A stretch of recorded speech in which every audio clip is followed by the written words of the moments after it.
நமஸ்காரம். இன்றைக்கி சிதம்பரம் என்ற கோயிலை பற்றி தெரியாதவர்கள் இல்லை. அந்த சிதம்பர ரகசியம் என்ற ஒன்று காலாகாலங்களாக சொல்லப்படுகிறது. அது என்னது என்று கொஞ்சம் ஆராய்ச்சி பண்ணி பார்ப்போம். ஆனந்த நடனமாடி தாண்டவம் புரிந்த நிலையில் அருள் பாலிக்கும் இடம்தான் சிதம்பரம் நடராஜர் திருக்கோவில். இங்கே எக்கச்சக்கமான ரகசியங்கள் புதைந்து கிடக்கின்றன. இந்த கோயில் இருக்கும் இடம் பூமத்திய ரேகையில் மத்திய பகுதியில் அமைந்துள்ளது. அந்த விஞ்ஞானம் ரொம்பவெல்லாம் வளராத அந்த காலத்திலேயே இப்படி ஒரு கோயில் கட்டினது மிக சிறப்பான ஒரு விஷயம் ஆகும். ஐம்பூதங்கள் என்கிற ஐம்பூதங்கள் இருக்கக்கூடியன 5 கோவில்கள்: திருவானைக்காவு, திருவண்ணாமலை, காளஹஸ்தி, காஞ்சிபுரம், சிதம்பரம். இந்த கோயில்கள் இருக்கிற இடங்கள் எல்லாமே ஒரே நேர்கோட்டில் அமைந்துள்ளது என்பது இன்னொரு விஞ்ஞான அதிசயம். இந்த கோயில் மனித உடம்பு அமைப்பை போல் அமைக்கப்பட்டுள்ளது. கோவிலுக்கு உள்ளே செல்லும் நுழைவாயில் எண்ணிக்கைகள் மனித உடம்பின் நவத்வாரங்கள் எண்ணிக்கைகளைப் போலவே 9 ஆகும்.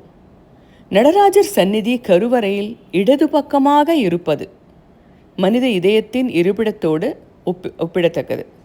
இதயம் இடது பக்கம் இல்லையா? அதே மாதிரி கருவறையில் இருக்கும் கூடின நடராஜர் சிலையும் இடது பக்கமாகவே இருக்கிறார். இந்த கருவறையின் வைக்கப்பட்டுள்ள தங்க ஓடுகளின் எண்ணிக்கை பார்த்தீங்கன்னா 21,600. இது மனிதன் ஒரு நாள் விடும் மூச்சின் அளவை குறிக்கும். இந்த 21,600 ஓடுகள் 72,000 தங்க ஆணிகளால் இணைக்கப்பட்டுள்ளது.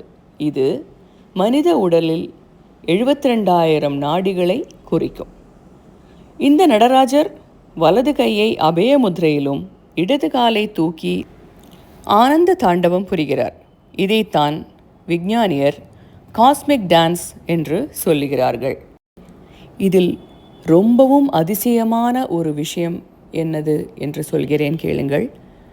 இந்த ஆனந்த தாண்டவத்தில் அவரது அபயமுத்திரையை காமிக்கும் வலது கைக்கும் தூக்கிய இடது பாதத்திற்கும் உள்ள இடைவெளியை பால்வெளி மண்டலத்தின் அமைப்பு போல் உள்ளது என்று ஆராய்ச்சியாளர்கள் கூறுகிறார்கள்.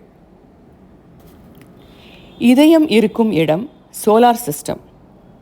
பிறகு அவரது உடம்பில் உள்ள பாம்பு காலத்தை குறிக்கிறது. அது நகர்ந்து கொண்டே இருக்கிறது. ஐன்ஸ்டீன் கண்டுபிடித்த சார்பியல் கோட்பாட்டின் படி 3 பரிமாணம் பார்த்திருக்கிறோம். 4வது என்பது நேரமானது. வேகத்தையும் தூரத்தையும் நம்மால் வெல்ல முடியும்.